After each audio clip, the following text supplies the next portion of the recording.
গণপিটুনি, অপরাধমূলক ষড়যন্ত্র, বিভিন্ন গোষ্ঠীর মধ্যে বিভেদ ছড়ানো, ধর্মীয় অনুভূতিতে আঘাত, সরকারি কর্মচারীকে কাজে বাধা, মারধর সহ বিএনএসের 20টি ধারায় মামলা রুজু করা হয়েছে। সরকারি সম্পত্তি ভাঙচুর, prevention of damage to public property PDPP অ্যাক্টের 3টি ধারা, West Bengal maintenance of public order act এবং রেলওয়ে অ্যাক্টের 4টি ধারায় মামলা রুজু করা হয়েছে।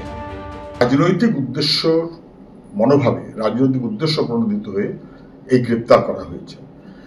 লিঞ্চিং বা কিছু একটা সেই ঘটনা যখন ঘটেছে, লায়কালি তার চেয়ে পরে ওখানে পৌঁছেছে, তদন্ত করলেই বোঝা যাবে। ফাঁসাতে হবে, ভয় দেখাতে হবে, তার মতন করে এসব কাজ করা হয়েছে। লায়কালি এবং সুজন বাবু, তার সঙ্গে বিকাশ রঞ্জন ভট্টাচার্য, এই তিনজনের বিভিন্ন বক্তব্য এবং তাদের সামাজিক মাধ্যমে তারা যা লিখেছিলেন, যা বলেছিলেন, সেগুলোকে খতিয়ে দেখা হোক। এই আন্দোলনকে তারা রূপ দিয়েছিল রেল ধ্বংসের দিকে।